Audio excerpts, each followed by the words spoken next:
Boa noite, queridos, a graça e a paz do Senhor Jesus. Os pequenos já foram abençoados, né? Eles às vezes ficam ansiosos para ir para a salinha, mas eles precisam também aprender a louvar, né? Junto conosco, amém? Você concorda com isso? É maravilhoso quando nós podemos nos reunir e juntos louvar o Senhor, em concordância, louvar o Senhor. Então, o céu abre e o Espírito Santo de Deus fica livre para operar aquilo que Ele quiser fazer no nosso meio. Graças a Deus, né? Amém? Eu quero ler um versículo com vocês, dois na verdade. Depois nós vamos orar. Nós precisamos do Espírito Santo. Quem concorda comigo? Nós precisamos dele para entender a palavra. Até, assim, muitas vezes as pessoas acham que dá para se aproximar da Bíblia e ler e tudo bem, mas não é assim, né? Nós sempre precisamos do Senhor para nos instruir.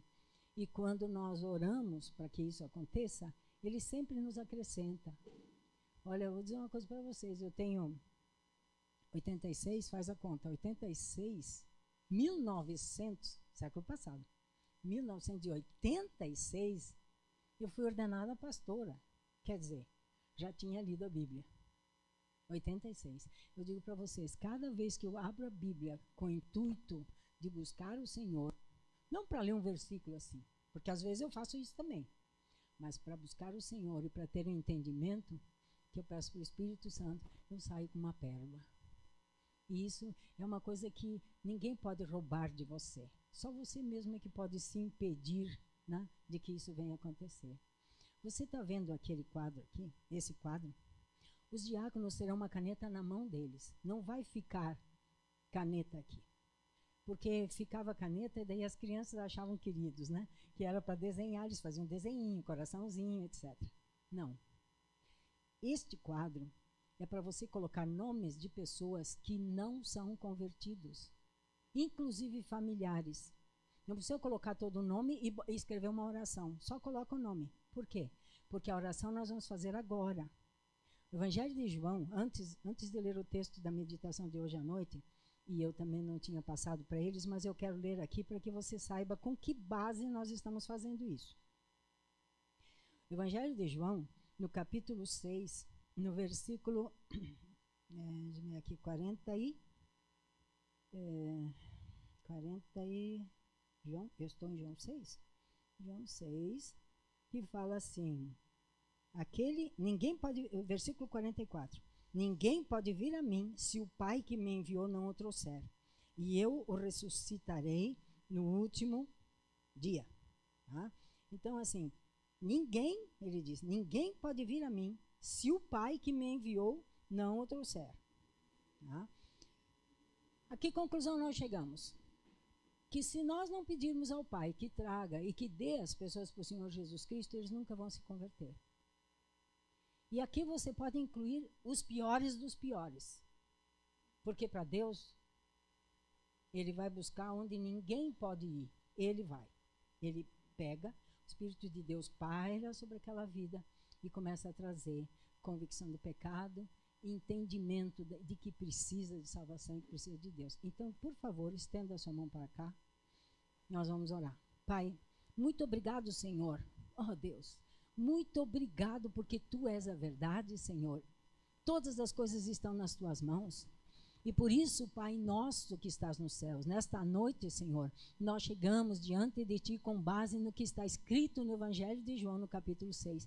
Nós te pedimos, Pai, dá a cada um destes cujos nomes estão neste quadro, dá a cada um deles ao Senhor Jesus Cristo.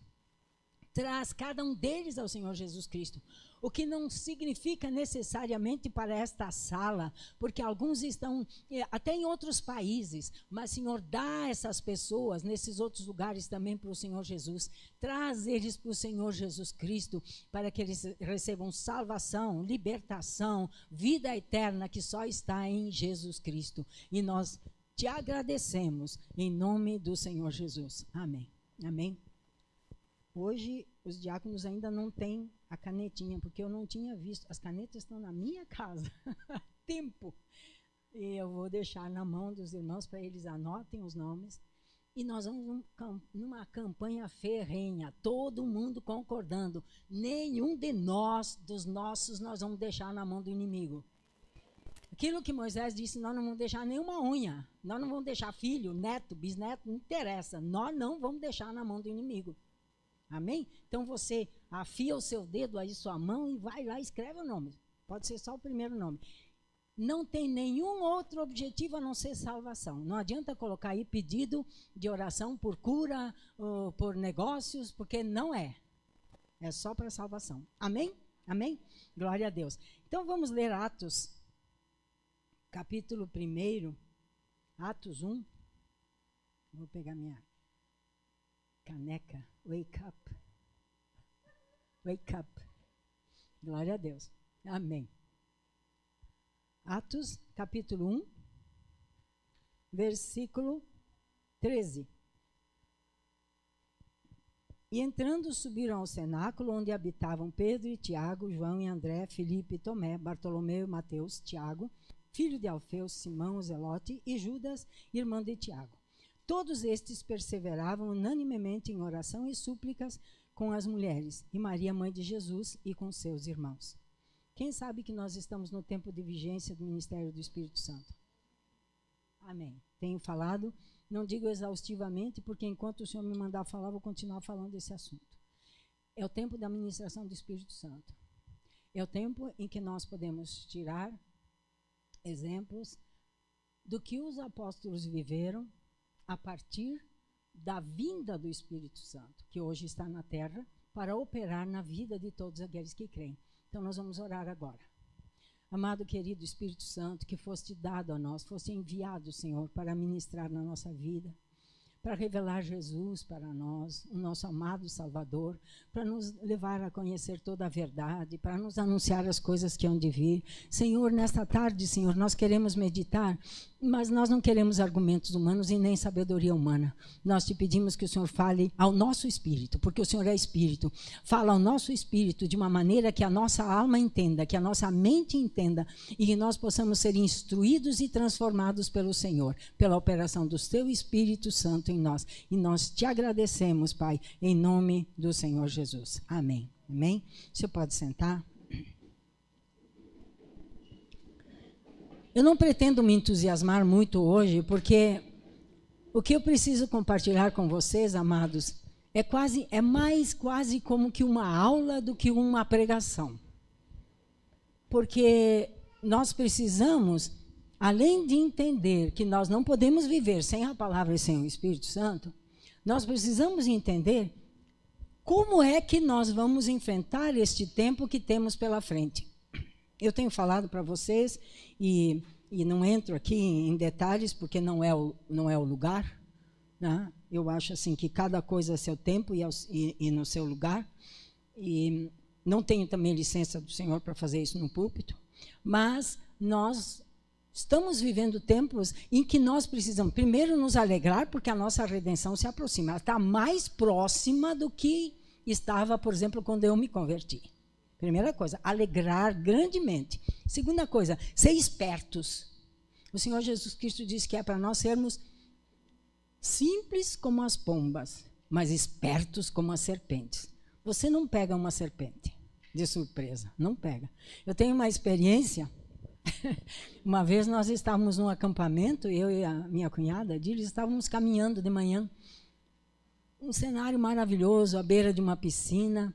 Estávamos olhando, e quem nunca viu, você não sabe o que é olhar uma coisa bonita.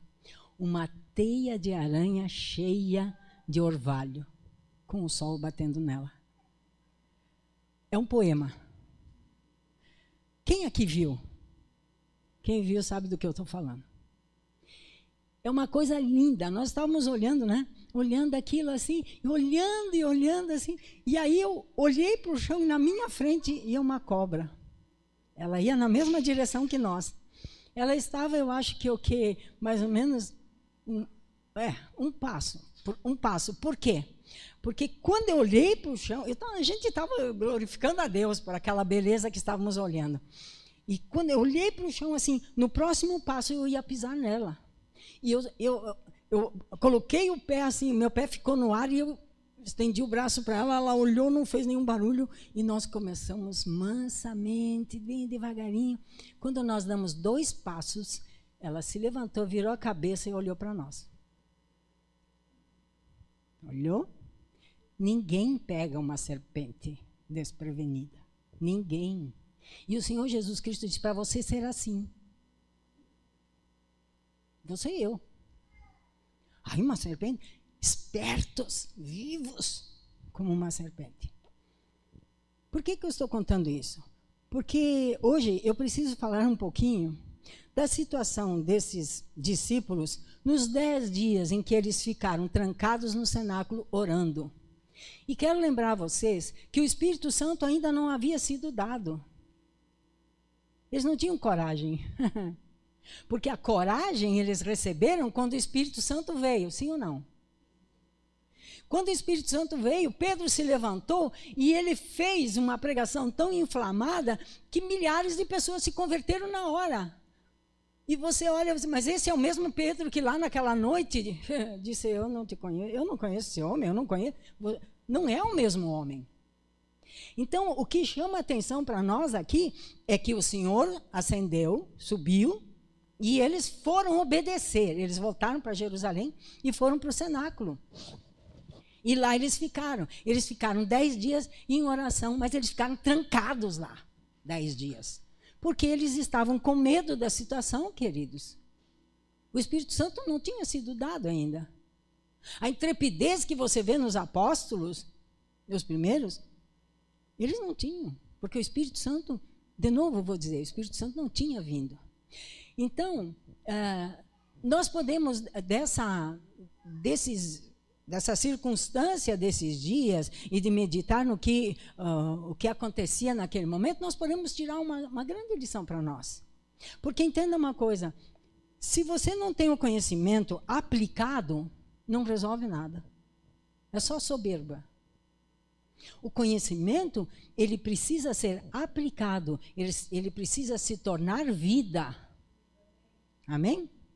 Então você alia o conhecimento, vamos dizer, eu alio o conhecimento da Sagrada Escritura, a experiência vivida do conhecimento por intimidade, por comunhão e por revelação do Espírito Santo de Deus, de quem é Jesus. Então eu fecho aquilo que é o propósito de Deus, que é nos amadurecer em Cristo. Naquele tempo, na situação em que eles estavam, queridos, até o ano de 63 antes de Cristo, tinha havido guerra civil. Guerra entre grupos, né? Os asmodeus, os macabeus, é uma história longa, comprida, eu não vou entrar nesse detalhe, só quero lembrar para nós que até 63 antes de Cristo era guerra civil. E que essa guerra civil, ela só foi apacentada, entre aspas, quando entraram os romanos. Os romanos, eles estabeleceram um império. Não era uma democracia. Era um império. E no império, um manda e os outros, quem tem juízo, obedece. Por quê?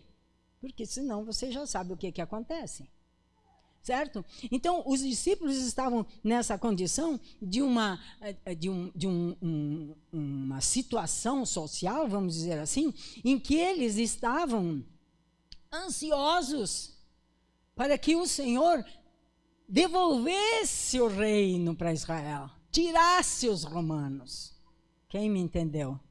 Você vai começar a fazer alguma ligação aí?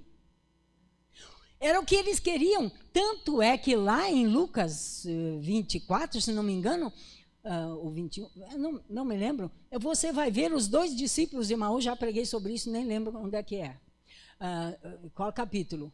Mas você vê os 2 discípulos tristes, não porque Jesus tinha morrido, mas porque não tinha acontecido o que eles esperavam que ele tivesse feito, que era devolver o governo de Israel para os judeus.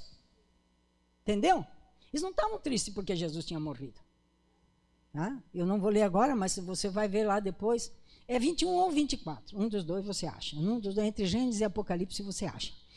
Então, eles estavam ansiosos. E quando o Senhor Jesus Cristo, aqui em Atos 1 ainda, né, ele fala, ele diz para eles, fiquem em Jerusalém, até que do alto vocês recebam poder para serem minhas testemunhas.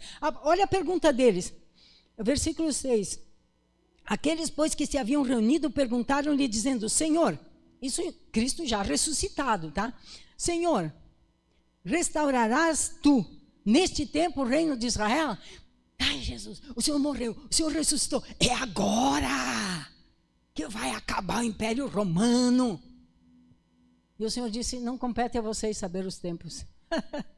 Um balde de água fria. Não, olha a resposta dele. Disse-lhes, não vos pertence saber os tempos ou as estações que o Pai estabeleceu para seu próprio poder. Mas vocês vão ser minhas testemunhas, vocês vão receber poder para isso, e vocês vão testemunhar aqui em Jerusalém, em Samaria, até os confins da terra. Na Judéia, Samaria, até os confins da terra. Certo? Então a expectativa deles era que o governo político da época fosse mudado. Porque era um regime opressor. Era um império. E no império, o imperador é dono de todas as vidas. Certo? Então eles estavam nessa condição. O Espírito Santo não tinha descido. O Senhor Jesus tinha sido crucificado. Os sacerdotes, os levitas e os guardas do templo odiavam eles. Eles estavam sem Jesus e sem o Espírito Santo. Jesus, que eu digo fisicamente com eles, sabiam que ele estava vivo, mas eles viram também ele indo embora. Eles estavam sem Jesus, físico, e sem o Espírito Santo, e numa condição em que o Império Romano dominava mesmo. Tem uma passagem em que o Senhor Jesus fala sobre que se alguém te fala para andar uma milha, te diz para andar uma milha, ande 2. Tá? Por que o Senhor falou isso? Porque os soldados romanos, os romanos em geral, eles não faziam esforço nenhum. Eles tinham, vamos supor, uma coisa bem simples, eles tinham, sei lá, algum material, alguma coisa para carregar, eles olhavam para um judeu e diziam para ele, vem cá, carrega para mim 1 milha. E o judeu tinha que carregar. E o exemplo mais notório disso é quando o Senhor Jesus cai sob o peso da cruz e o soldado romano chega e obriga Simão de Cirene a carregar a cruz. Simão não foi um homem bonzinho que ficou com pena de Jesus sofrendo porque estava carregando a cruz. Nós temos a mania de romantizar a Escritura. A Escritura é mais dura, mais sanguinolenta do que nós podemos imaginar. O Senhor Jesus estava debaixo daquela opressão, daquela cruz, já a 2ª, 3ª vez que ele caía, e os soldados, tu aqui, vem cá. E ele apontou, né? Para comprovar, você pode ver lá em Mateus 27, 32. Ele foi obrigado. Mateus 27, se der para... Ele foi obrigado. Olha ali, ó. E quando saíam, encontraram um homem sirineu, chamado Simão, a quem constrangeram, a minha Bíblia diz obrigaram a levar a sua cruz. Por quê? Império, queridos. Império. Eles viram que o Senhor Jesus provavelmente não ia aguentar o peso da cruz até o Gólgota. Então eles olharam para um homem e, como era de praxe, era comum, carrega 1 milha para mim. Não, agora você vai ajudar esse aqui, porque nós queremos que ele chegue vivo lá. Entendeu? Então, no tempo de Cristo, na terra, era isso, Império Romano. E a expectativa deles é que as coisas mudassem. E as coisas não mudaram. As coisas não mudaram. Aliás, as coisas ficaram piores. Porque eles estavam em Jerusalém e eles estavam lá, maravilha, todos juntos, né?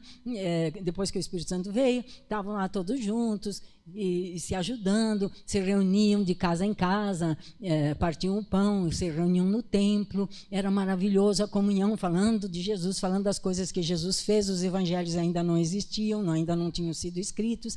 Eles estavam certamente se lembrando. Lembra aquela vez que Jesus fez isso? Lembra aquela vez? Lembra quando ele falou para nós isso? Eles estavam assim, se deliciando com a pessoa de Jesus. E aí o que aconteceu? Aí veio a perseguição.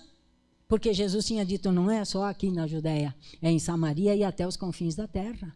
Então, o que eles esperavam que mudasse o ambiente se tornou pior. Se tornou pior. Porque antes eles pegaram só Jesus e depois eles foram atrás deles também, dos discípulos. E aí, só que isso cumpriu um propósito do Senhor, que foi de levá-los e espalhar, né, o evangelho por toda a região, por toda a situação por onde eles andaram. Né? Então, Simão de Cirene é um exemplo aqui.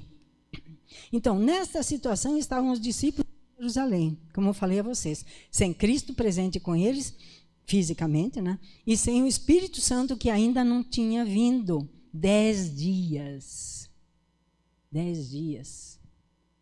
Em Apocalipse tem uma passagem que eu não lembro agora e não vou procurar, que haveria uma igreja sofreria uma perseguição de 10 dias. 10 dias. 10 dias. O que são 10 dias? O tempo que você olha, você não vai mudar isso. Essa situação não vai mudar. Senhor, tem misericórdia, muda essa situação. Eu digo âmbito mais geral, se você me entende. E parece que Deus não escuta, mas Deus tem um propósito maior, mais alto, e é para o nosso bem. Quem crê assim? Amém? Glória a Deus. Então, coisas que no passado a gente ficava assim, sonhando, hoje a gente fica como quem sonha, vendo algumas coisas acontecendo, em âmbito nacional, por exemplo. Né? E coisas que a gente orava.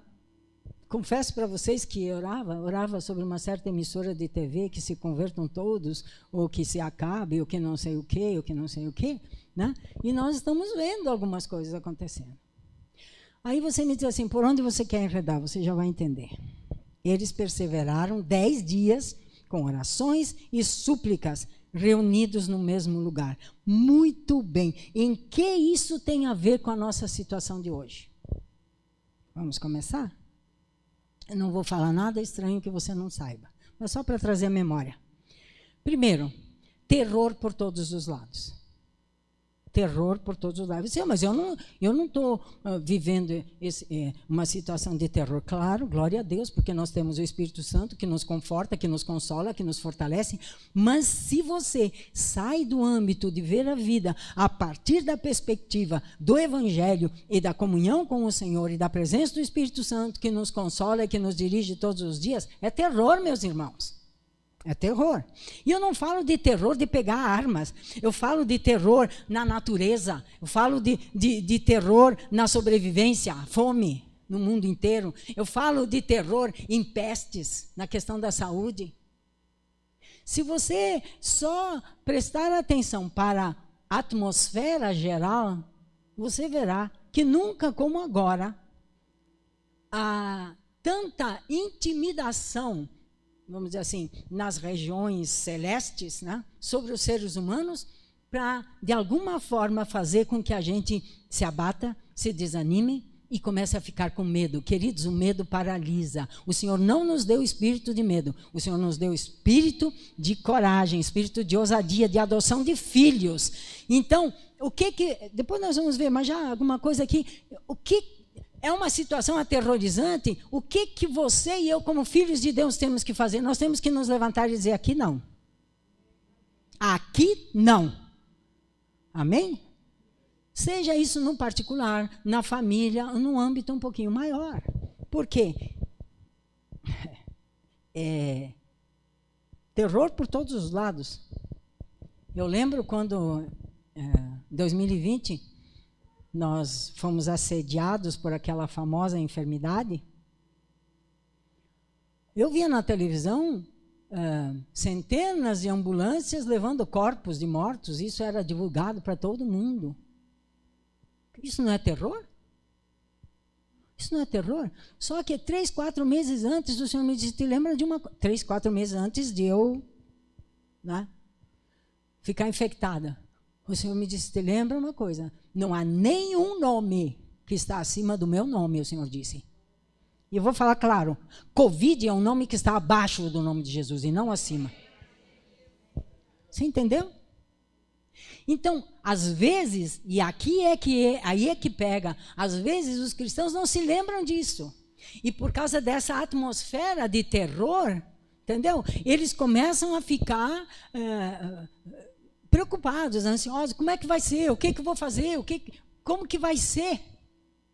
Como vai ser? Eu digo para você como vai ser. Levante e diga, não, em nome do Senhor Jesus. Há um nome, e por esse nome você, seja o que for, você tem que se ajoelhar, você tem que se dobrar ao nome do Senhor Jesus, porque está escrito. O Senhor Jesus venceu tudo dizendo, está escrito, que ao nome de Jesus todo joelho se dobra, seja de que tipo for. Seja humano, demoníaco, ou seja qualquer coisa que foi lançada, e que a expectativa é de que produza muita destruição. E nós precisamos ser espertos como as cobras, para olhar e ver, não, isso aqui não. Como filho de Deus, como filha de Deus, não permito isso. Em nome do Senhor Jesus. Amém? Então, terror. Uma outra coisa que está a 1000, eu ia dizer pelo Brasil, mas é pelo mundo. Tem aqui a 1000 pelo Brasil, não, é a 1000 pelo mundo. É o mistério Babilônia. O que é o mistério Babilônia? É aquela revolta de lá do princípio. Lembra da Torre de Babel?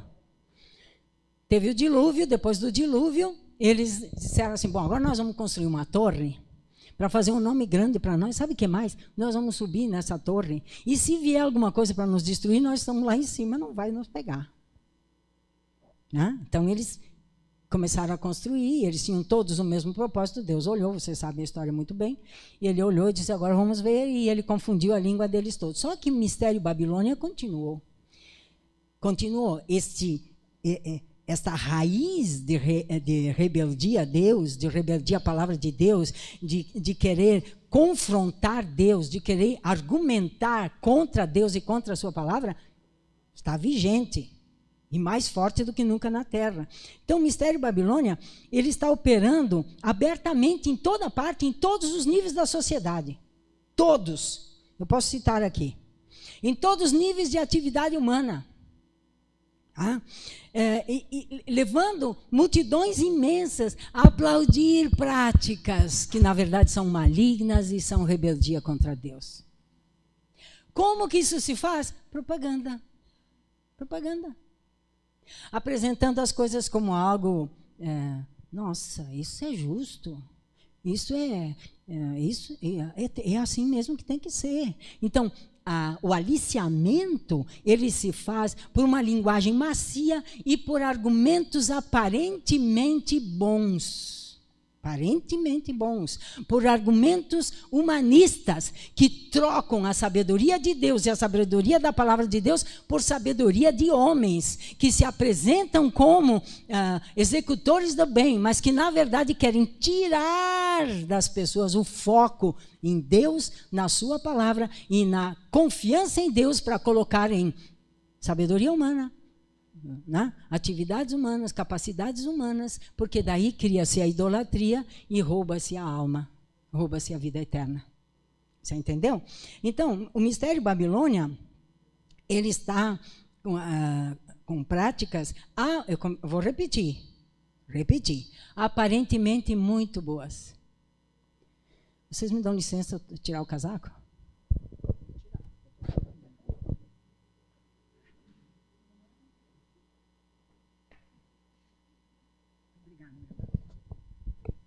Então, são coisas muito boas, são coisas maravilhosas que vão fazer bem para muita gente. Mas, na verdade, o foco de Mistério Babilônia é tirar da fonte, que é a fonte para a nossa bênção. Entendeu? Tirar os olhos da humanidade da fonte que é o Senhor. Então, você tem ali até muitas coisas que, se não for pelo Espírito de Deus, as pessoas não descobrem que aquilo é maligno. Não descobrem. Então, assim, isso existe em todos os âmbitos da sociedade, na economia, na política, na saúde, em todas as áreas. Só que o Senhor nos direciona a sair de Babilônia. Apocalipse 18:4. Vamos ver. O que diz Apocalipse 18:4? Eu ouvi outra voz do céu que dizia, sai dela, povo meu. Sai dela, povo meu. Sai dela. Você vê uma coisa muito bonita que você acha assim, nossa, isso aqui é muito bom, vai fazer muito bem para as pessoas. Faça uma oração bem breve. O Espírito Santo me mostra o que tem por trás disso. Senhor, o Senhor é aquele que me instrui. Me mostra o que tem por trás disso.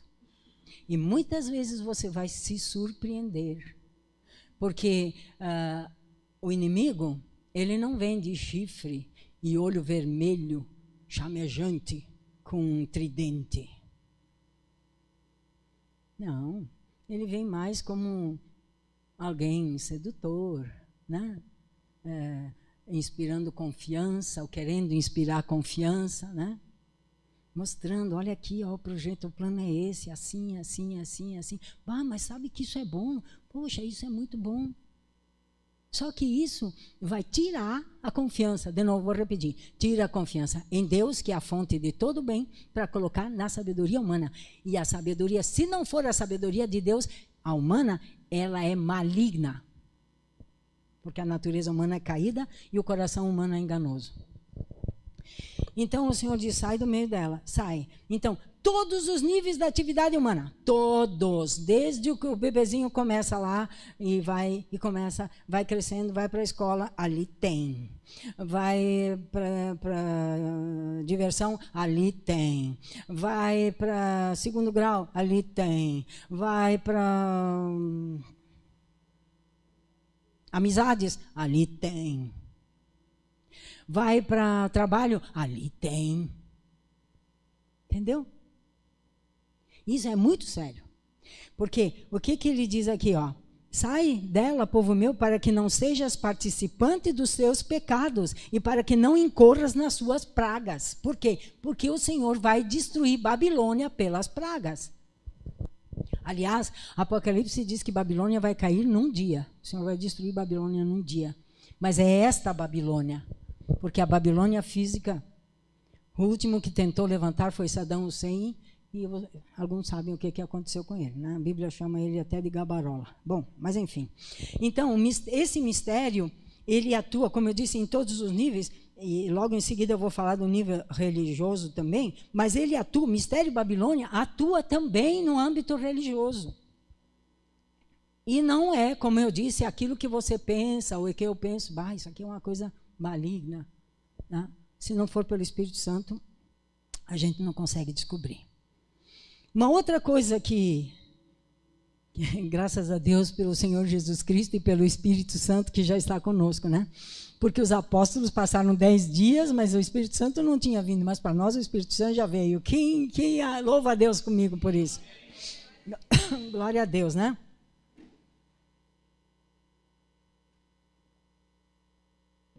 Então, um outro aspecto do nosso tempo é o engano.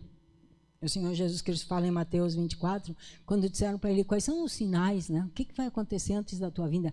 E a primeira coisa que ele diz, cuidado que ninguém vos engane. Que ninguém vos engane. Cuidado que ninguém vos engane. Mas como eu vou ser livre? Sabia, uma vez eu perguntei para o Senhor, num momento de oração, muito preocupada, há muitos anos atrás, preocupada, mas Senhor, eu disse, mas o caminho é estreito. O caminho é estreito. As escolhas que nós temos que fazer, nós não sabemos, Senhor. Como nós vamos fazer, Senhor? E ele disse, na minha mão, vocês acertam o caminho. Então, veja o nível de intimidade. E aquele que ele fala dos anjos das 7 igrejas, que as 7 estrelas das 7 igrejas que estavam na mão do Senhor. Por quê? Onde o engano mais está graçando é na religião, queridos. É na religião. E tem gente ouvindo de tu, pelo amor de Deus. Você que frequenta a internet, vem falar comigo, tia. Me manda uma mensagem que eu vou te cantar real. Tem gente escutando de tudo. Faz os gringos diriam uma polenta, não é nem uma polenta, vira um angu, vira um sei lá eu o quê. Cuidado. Quem mais nós temos que ouvir é o Espírito Santo lendo a palavra, meditando, tendo intimidade com o Senhor. Larga um pouquinho as profetadas do mundo. Por quê? Porque o engano, Jesus disse que o engano é o primeiro sinal. Então, o engano está arrastando muitos para a conivência com o que acontece. Não, sabe, lá eu acho que tem razão. Eu não quero nem que você diga que eu tenho razão. Eu não quero que você diga isso. Eu quero que você vá orar e saber se eu estou falando, pedir para o Senhor saber se eu estou falando é verdade ou não. Porque é uma das coisas que mais me preocupa. Eu oro pedindo ao Senhor. Eu não quero ser enganada, Senhor. Eu quero a verdade, porque Jesus é a verdade. Jesus, e você já vai ver como isso é importante. Jesus é a verdade. E eu não quero perder Jesus. Por conseguinte, eu não quero perder a verdade. Então, ora ao Senhor. Senhor, não permita engano na minha vida. Não envia para mim a operação do erro. Assim, Senhor, eu te peço, não envia para meus irmãos a operação do erro. Nós queremos a verdade, porque nós amamos a verdade. A verdade é uma pessoa. A verdade não é um conceito. Na Bíblia, a verdade é uma pessoa, ela não é um conceito, ela não é uma ideia. O que é a verdade? Bom, a verdade é aquilo que coincide entre uma afirmação e o fato. Isso é um conceito. Na Bíblia, a verdade é uma pessoa. Pessoa que foi tocada.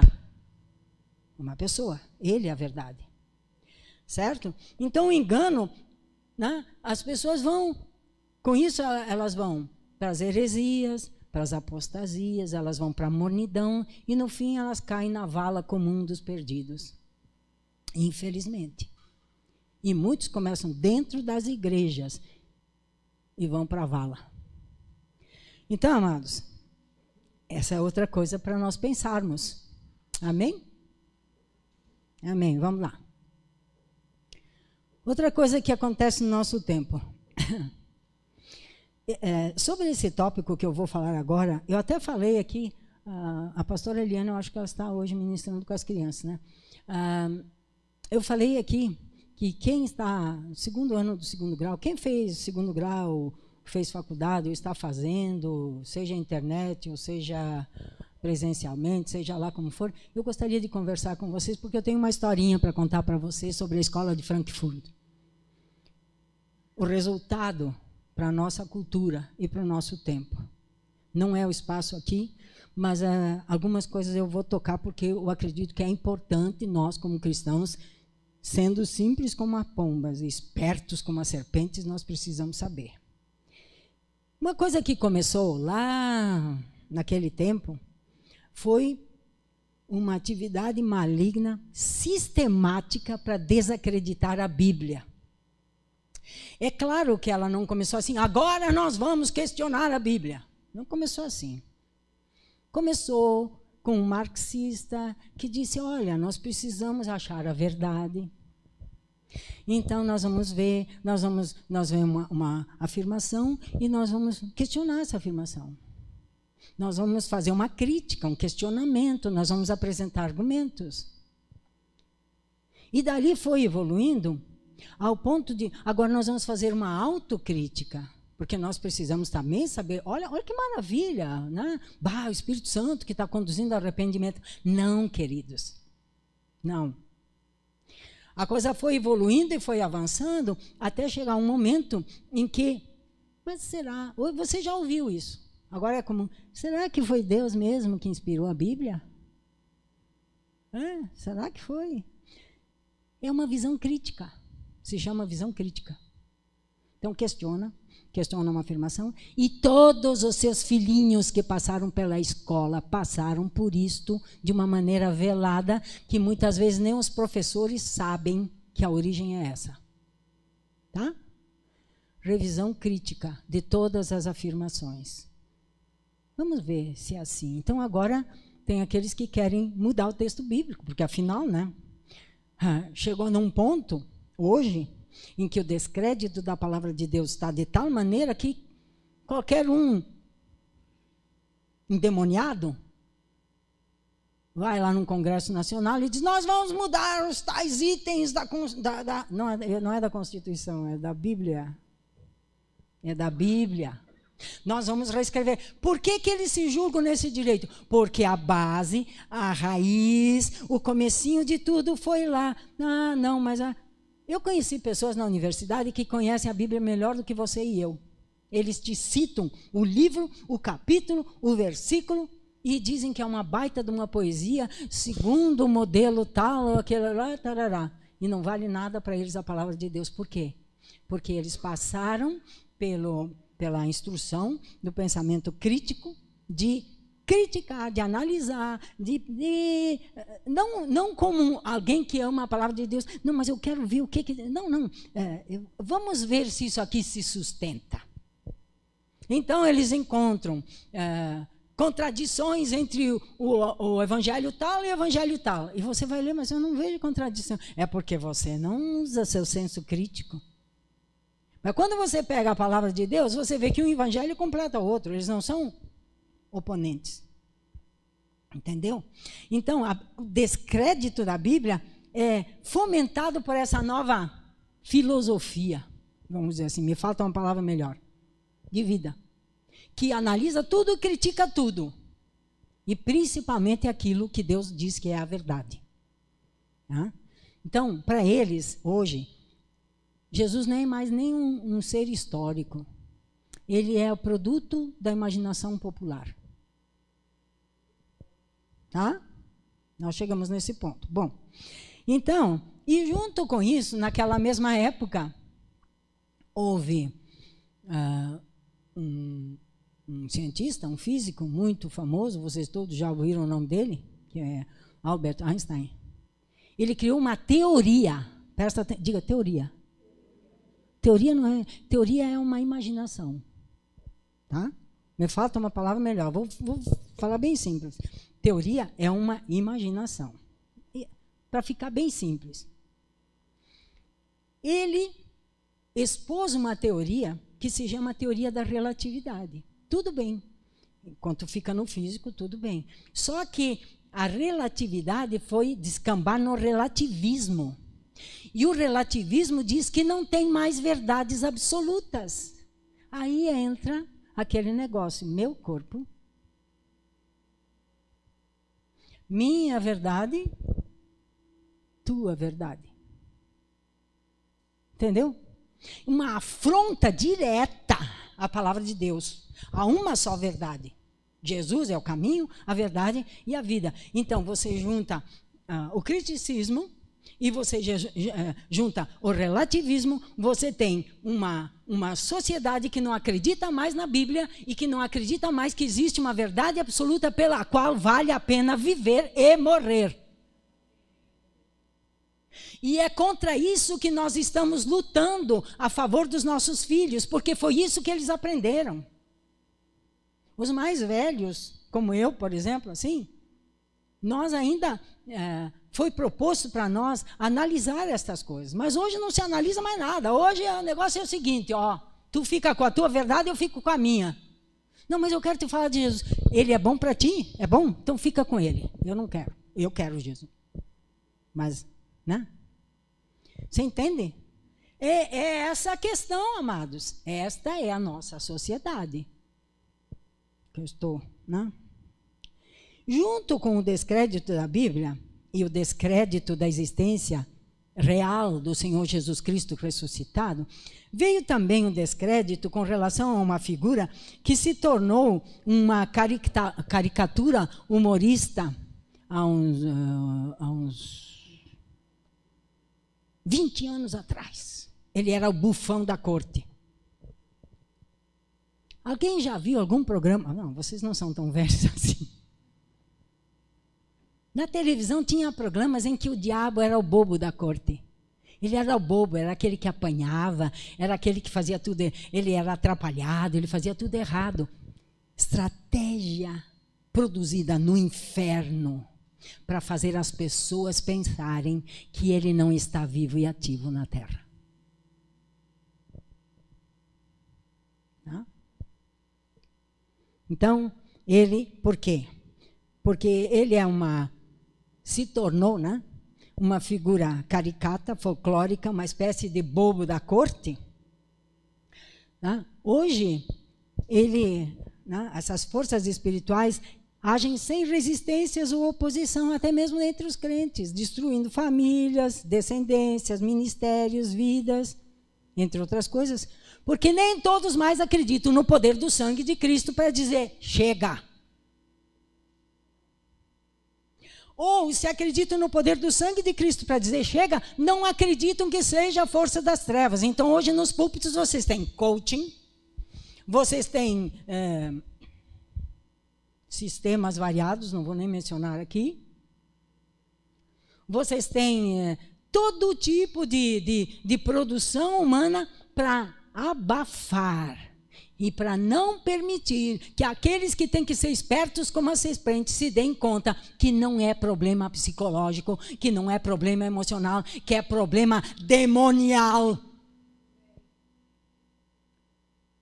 E o Senhor está convocando a igreja nos últimos dias para se acordar e saber que o demônio, sim, eu não gosto de falar dele, vocês sabem disso. Sim, ele atua. E muitas vezes, quando você vê uma pessoa que de repente tem um comportamento diferente, diz, mas, queridos, eu não estou falando daqueles da religião.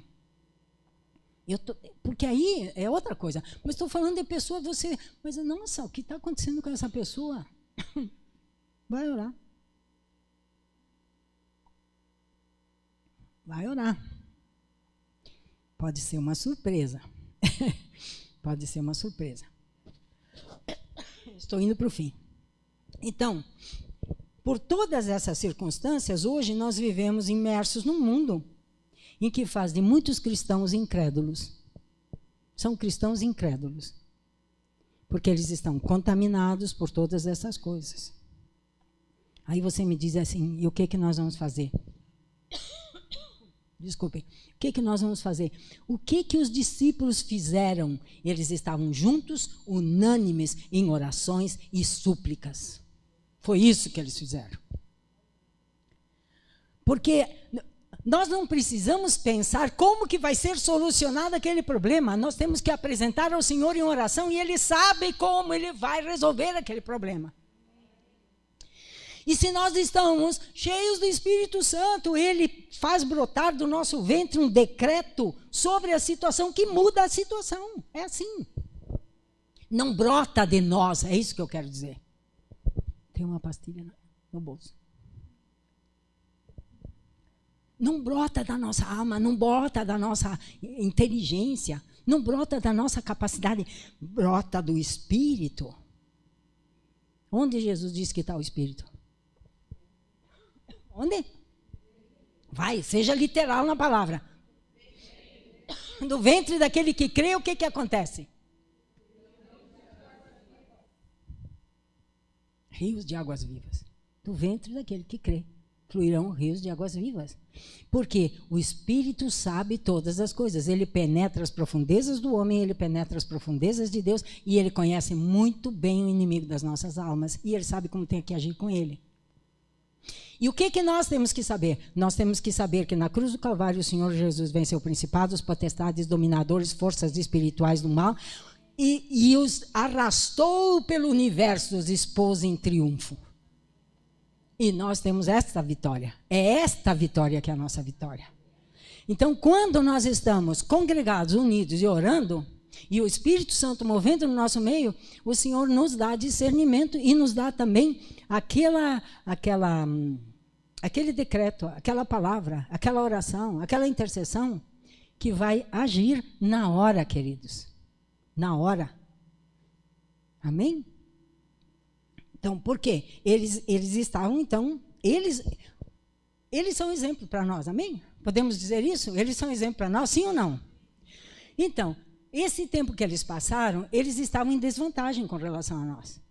Porque eles viram o Senhor, sim, eles viram o Senhor ressurreto subindo. Nós não vimos. Mas, por outro lado, nesses 10 dias, eles não tinham o Espírito Santo. E nós temos. E hoje, o Senhor é o Espírito. É Ele que move. Então, eu quero alertar você, aqueles que fizeram aquele curso, a sua identidade celestial, põe em prática, querido. Vai lá nas anotações. Nós precisamos, pastora Daniela, nós vamos projetar aquilo lá para que quem quer entrar lá com inscrição, vai lá ver as lições. Não precisamos fazer outra, vamos usar aquelas mesmas. Vai entrar lá no aplicativo, vai ver as lições e vai te informar da tua nova identidade, porque nós somos mais do que vencedores em Cristo Jesus.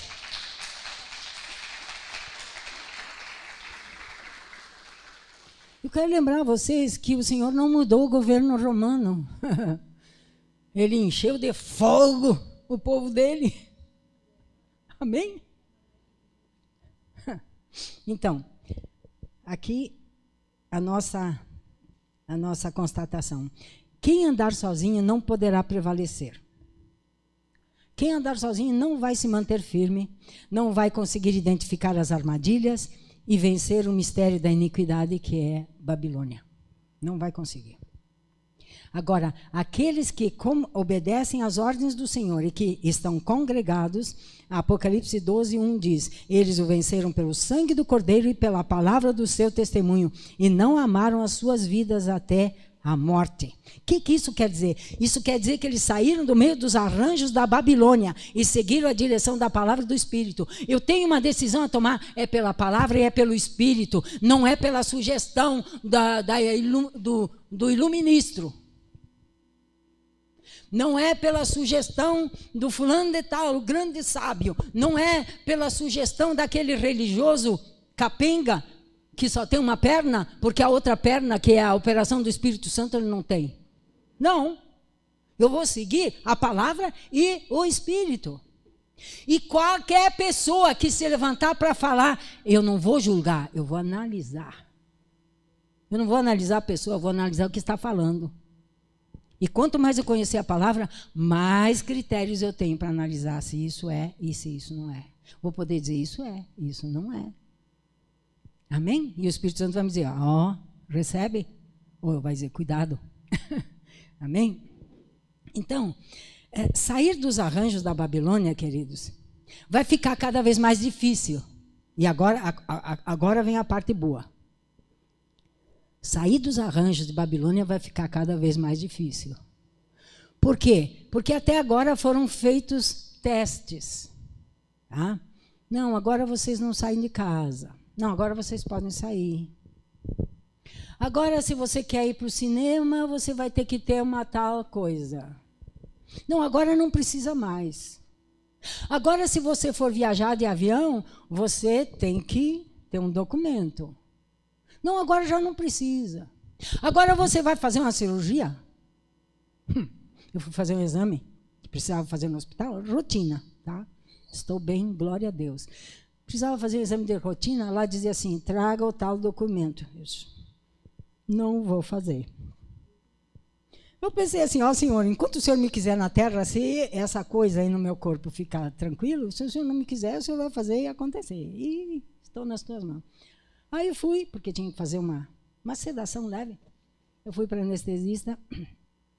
Ela disse, a senhora tem o tal documento? Eu disse, não tenho, não vou ter. Nunca vou ter. Se você quiser saber por quê, eu te conto. E você não vai gostar do que vai ouvir. Aí ela disse assim, São, tudo bem. Tudo bem. Eu conheço um amado irmão, filho do Senhor, cheio do Espírito Santo, que morreu de câncer porque ele não foi tratado. Ele não foi tratado. Você percebe como os ensaios estão acontecendo? Quem percebeu ensaios? Sou só eu que estou percebendo ensaios?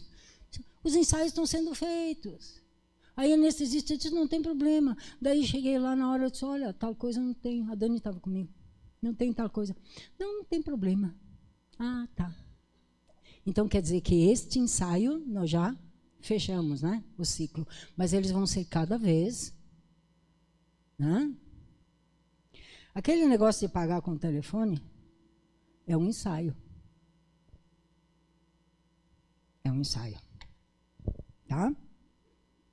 Também sei onde vai levar, mas não vou falar aqui. Ah, pastora, vai... Eu tenho um canal no Telegram, vou fazer propaganda agora. Vale a pena, Gladys? Eu estou despejando tudo lá. Assustador. É para quem sofre de ansiedade não pode ver. Quem sofre de ansiedade ou não crê plenamente em Jesus não pode ver aquilo. Lá está tudo lá. Tudo lá. Os ensaios estão acontecendo e eles vão se tornar cada vez mais contristivos. Porque os répteis, os dragões e as serpentes, a operação deles é para amassar, entendeu? Não é contristar de deixar triste, é contristar de esmagar. E eles vão indo. Mas aqueles que têm comunhão com o Senhor, em cada momento eles vão saber o que fazer. E o Senhor vai dizer, agora aqui, agora por aqui, agora por aqui. Passou um teste, glória a Deus. Agora outro, passou o teste, glória a Deus. Mais um, não tenha medo, não tenha medo. Você precisa ser cheio do Espírito Santo e conhecer muito bem a palavra. Só isso que você precisa, e eu também. Então, muitos estão condescendendo em algumas coisas, né? E só que tem que ter um momento em que para, né? Tem que parar isso aí. E nós, como é que nós vamos fazer então? Ouça bem o que eu vou falar agora.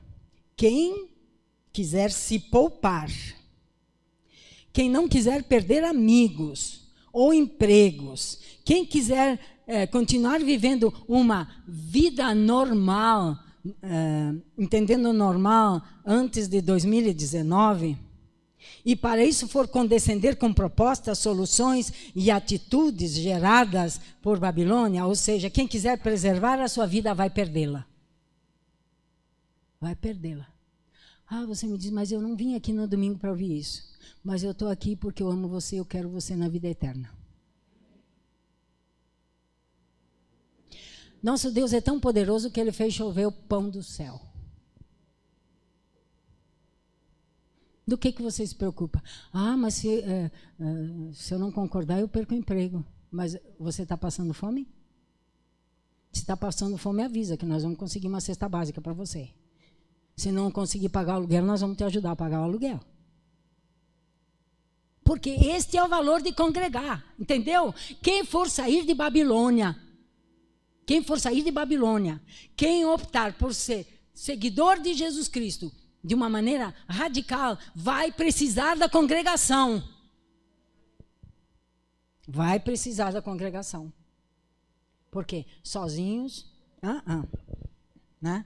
Então, eu não completei aqui, né? Quem não escolher o lado do Senhor e ser radical em suas posições e escolhas, vai perder o Senhor e a vida eterna que está nele. 1 João 5, 11 e 12 diz, o testemunho é este, que Deus nos deu a vida eterna, e esta vida está em seu Filho. Quem tem o Filho tem a vida, quem não tem o Filho de Deus não tem a vida. Babilônia não tem a vida, e as soluções que Babilônia propõe, elas são destruição e morte, e pragas, as quais virão também sobre todos aqueles que seguem as direções de Babilônia. Não confie em homens. Mesmo que eles sejam o máximo dos máximos e que o mundo inteiro está, cuidado. Porque a Bíblia fala que o anticristo vai agradar todo mundo. Está aqui. Quando estiverem dizendo paz, paz, segurança, então lhes virá repentina destruição. Agora, juntos, nós estamos nos fortalecendo, nós estamos nos ajudando, nós estamos nos animando, nós estamos socorrendo uns aos outros, nós estamos orando uns pelos outros, nós estamos juntos dizendo assim, não, meu irmão, continua firme, o Senhor é fiel, Ele vai te ajudar nessa situação. E quando um espírito maligno se apresenta, você vai olhar, você é espírito de morte, aqui não, fora. Em nome do Senhor Jesus. Entendeu? Entenderam, queridos? Então, aquela máxima, juntos somos fortes, é verdade. E é mais verdade ainda nesses dias, para todos nós. Por quê? É a ordem do Senhor, queridos. O Senhor, nesse tempo, Ele nos quer juntos. Mateus 18, 20. Esse versículo, para mim, é maravilhoso, porque eu olho para vocês e eu sei que vocês amam Jesus, e eu digo, Jesus está aqui. Porque onde estiverem 2 ou 3 reunidos em torno do meu nome, ali estou no meio deles. Nosso amado pastor está aqui hoje, né? Sua esposa está lá, né? As crianças também. A gente se ama, a gente se ama. E se nós estamos com dificuldades, nós temos que ter dentro da congregação algum irmão, alguma irmã que seja um irmão de oração ou um grupo de oração, para nós podermos estar juntos e fortalecendo uns aos outros. Por quê? Porque vai chegar a hora em que talvez a gente tenha que orar e dizer assim, Senhor, manda comida para nós. Eu não sei quantos leram. Eu não vou saber os detalhes. Eu vou falar assim mesmo. Eu não vou saber dos detalhes, mas eu vou falar. Um grupo fugindo da Alemanha nazista, eles se esconderam numa montanha, na França, se não me engano. Só que chegou um momento em que eles não tinham mais comida. E eles estavam fugindo, escondidos mesmo. E eles estavam orando. Era um grupo de cristãos, irmãos nossos, né? Eles estavam orando, estavam dizendo, Senhor, nós precisamos de alimento, nós precisamos de comida. Eles largaram tudo, queridos, como em países de onde vocês sabem. Quem quiser se reunir para valer, ser cristão radical, tem que ser escondido. Porque aquele país é o maior exportador de órgãos humanos, para transplantes. Eles fazem contrabando, isso no tempo que eu fui para lá, eles fazem contrabando de órgãos humanos. Sabe de quem são esses órgãos? Dos nossos irmãos, que são caçados nas florestas de noite porque a família denunciou eles. Entendeu? E esses estavam fugindo daquele regime lá de 1945, terminou em 45. Estavam lá, pedindo comida. E tinha uma criança que foi para fora, era de noite, foi para fora, daí voltou, comendo. Tinha alguma coisa na mão, eles disseram que parecia pipoca. Voltou com aquilo e pegava assim e comia. E eles olharam para a criança e disseram, mas o que é isso? Aquele homem que está lá fora, tem um homem lá fora que disse que eu posso comer. Eles foram para fora, queridos. Tinham uma espécie de maná. Isto foi em 1940 e alguma coisa. Haverá algo impossível para Deus? Será que Deus não tem poder para chegar numa congregação que decidiu sair de Babilônia, obedecer os mandamentos da palavra? Se me custa a vida, me custa, eu vou obedecer, eu não quero saber dessas práticas babilônicas. Será que ele não tem poder para fazer de novo chover comida? Ele fez chover carne. Ele fez chover carne. Ah, mas aquilo lá ele não me respondeu. Pois é. Vai te entender com ele. Então, esse é o tempo onde, mais do que nunca, nós precisamos entender que se estivermos reunidos em torno do nome do Senhor Jesus, como diz Mateus 18, 20, Ele está no nosso meio. E quando Ele está no nosso meio, no tempo do louvor, aproveita e fala com Ele. Não espera, fala com Ele, sabe? Ministra para o Senhor, fala uma palavra de amor para Ele. Ah, eu não quero porque hoje eu estou chateado. Por que você está chateado? Porque choveu. A minha roupa não secou. Ah, eu não quero falar com ele porque... Eu não, tá? Porque briguei com o marido. Mas Jesus tem culpa? Entende? Nós, muitas vezes, trocamos a sublimidade de desfrutar de momentos preciosos com o Senhor por coisas que nada a ver. E para finalizar, agora sim, Hebreus 10, 25 nos alerta, e nós fazemos bem em aceitar isto, né?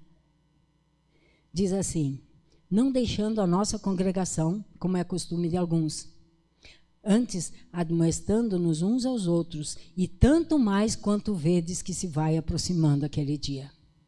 Então, eu creio que eu mostrei para vocês a nossa situação. Você diz, bom, mas algumas dessas coisas aqui já aconteceram comigo. Fala com o Senhor. Não há nada que Ele não possa reverter e mudar. O Senhor pode mudar qualquer coisa. Amém? E Ele pode mudar qualquer coisa. Fala com Ele. Ou se você diz, está muito bem, eu entendi. O Espírito Santo falou comigo, eu tenho que ser um cristão radical. Querido, cristão radical não é aquele que diz assim, sai de perto de mim porque eu sou santo e você é pecador. Não é isso. Ser um cristão radical é ser alguém que entende o que o Senhor Jesus falou pelo Espírito Santo e obedece. É isso. O Senhor diz para ser assim, então tá, então você é assim. Ah, mas não é fácil. Não, Ele disse que o caminho é estreito. É estreito. Mas por que não é fácil? Porque a nossa velha natureza tem que morrer. Quando a velha natureza morre, por isso que eu disse para vocês, vão lá ver identidade celestial. Quando a velha natureza está sob controle, sob domínio, não é fácil, porque os mandamentos do Senhor são mansos, são leves. Ele disse, o meu jugo é suave, o meu fardo é leve. Amém? Então eu quero animar vocês, estamos em tempos gloriosos, em tempos em que vai se levantar uma igreja que não vai dizer, Senhor, e agora que o Senhor vai mudar o sistema político? Ele vai dizer assim, não, é agora que eu vou derramar poder e vocês serão minhas testemunhas onde eu colocar vocês. Lembra quando eu falei, você é uma menorá? Está aqui meu corpo, Senhor, enche do teu espírito. Para que quando a sabedoria for necessária, ela estará disponível. Quando o conselho for necessário, ele estará disponível. É aquilo, né? O que está lá no livro de Isaías. Amém, amados? É importante, é muito importante nós entendermos o valor de congregar. É muito importante. E eu gostaria de convidar você essa semana que você esteja orando sobre isso. Amém? Eu já estou passando do horário aqui, nós vamos agora orar, né? Nós vamos orar e agradecer ao Senhor, enfim, né? Mas assim, aos grupos, nós já há os grupos que oram pelos enfermos, há aqueles que estão cuidando para que todos os irmãos tenham alimento, entendeu? Então, e são esses movimentos que o Senhor vai fazer fortalecer entre aqueles que estão entendendo o valor de congregar, de não andar sozinhos, dando tiro pelo ar aí, porque é uma coisa que só o Senhor vai vencer, não somos nós que vamos vencer Ele e nós que vence. Amém? Amém? Era isso que eu queria compartilhar com vocês. Me desculpem a extensão da conversa. Vamos ficar de pé e vamos pedir ao Senhor que nos revele. Quero convidar nossos irmãos, aquele louvor, grande é nosso Deus. Ele é maior do que nós podemos imaginar. Ele é maior. Faça esse speech aí, que hoje eu dei uma palestra muito longa, né? Cansativa, até esse speech agora. Tá? E vamos levar nosso pensamento para o Senhor Jesus. Depois nós vamos embora. Quem aí essa semana vai pedir para o Senhor Jesus, me revela, para o Espírito Santo me revela o valor de estar congregado? Quem vai fazer isso? Amém, amém. Se você vai fazer isso, você pode também orar agora, né? E pedir para o Senhor agora. Vamos ministrar ao Senhor, grande é o nosso Deus. Grande é o nosso Deus. Nós diremos, grande é o nosso Deus. E Ele vai trazer os seus familiares. Você concorda que todos os familiares aqueles familiares que não são convertidos, não têm vida eterna, eles serão cansados e entregues para Jesus? Você concorda? Se todos concordam, haverá essa mudança. Glória a Deus. Vamos louvar ao Senhor. Grande é o nosso Deus. Aleluia. Ele fez a provisão. Ele fez a provisão. Vamos louvar. Ele fez a provisão. Nosso Deus, então verei quão grande é nosso Deus. Para esse tempo, o Senhor fez a provisão. Aleluia. Grande é nosso Deus, eu cantarei. Grande é nosso Deus, então verei quão grande é nosso Deus. De eternidade a eternidade, neste tempo também, o Senhor está operando no meio do seu povo. Aleluia, aleluia, Senhor.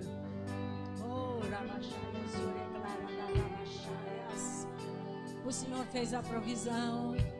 O Senhor fez a provisão. Ele te sai do meio dela, povo meu.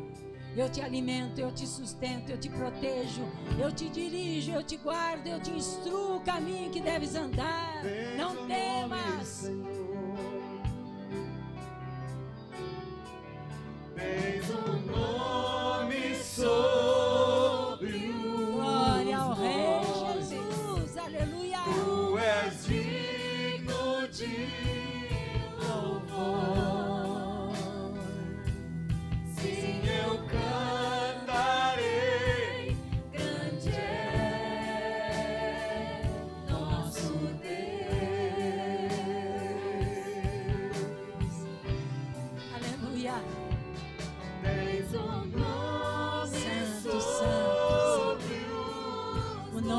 sobre todo nome. Yeshua HaMashiach.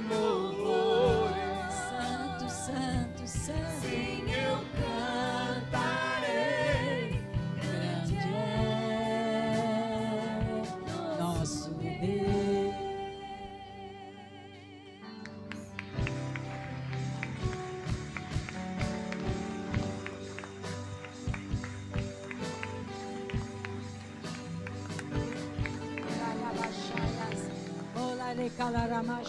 Põe a mão no seu ventre agora. Se você crê em Jesus, você crê porque o Espírito Santo agiu. Porque ninguém diz Senhor Jesus se não for pelo Espírito Santo. Talvez ele esteja apertado, abafado, impedido de se manifestar. Mas foi ele que operou salvação. Quero convidar você, põe a mão no seu ventre, porque o Senhor Jesus Cristo disse: do ventre daquele que crê fluirão rios de água viva. E ele falava do Espírito Santo que haviam de receber os que crescem. Pai nosso, Pai querido e amado, nós te damos graças, porque o Senhor ouviu os rogos de Jesus, nosso Salvador, e nos enviou o Espírito Santo. Hoje nós temos tudo o que precisamos na terra, tendo a tua pessoa em nós. E por isso, nesta noite, eu quero te pedir, Senhor, que o teu Espírito Santo mova no ventre de cada um, mova que os rios de água viva comecem a fluir, os rios de sabedoria, os rios de revelação, os rios de conselho, os rios de fortaleza, os rios de cura, os rios de profecia, os rios de ministérios, fluam do ventre daquele que crê, fluam os rios, porque tu és grande, grande. O teu nome, ao teu nome se dobra todo o joelho, toda resistência seja quebrada agora, e haja liberdade em Cristo Jesus, nosso Salvador. Sim, eu cantarei. Grande é nosso Deus.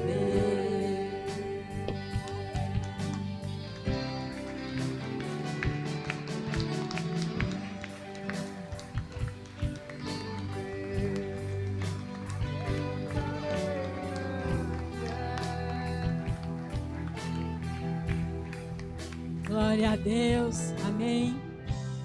Você vai pedir que o Espírito Santo te ensine esta semana? Peça para ele te ensinar o valor de congregar. Para este tempo, o valor de congregar. Amém?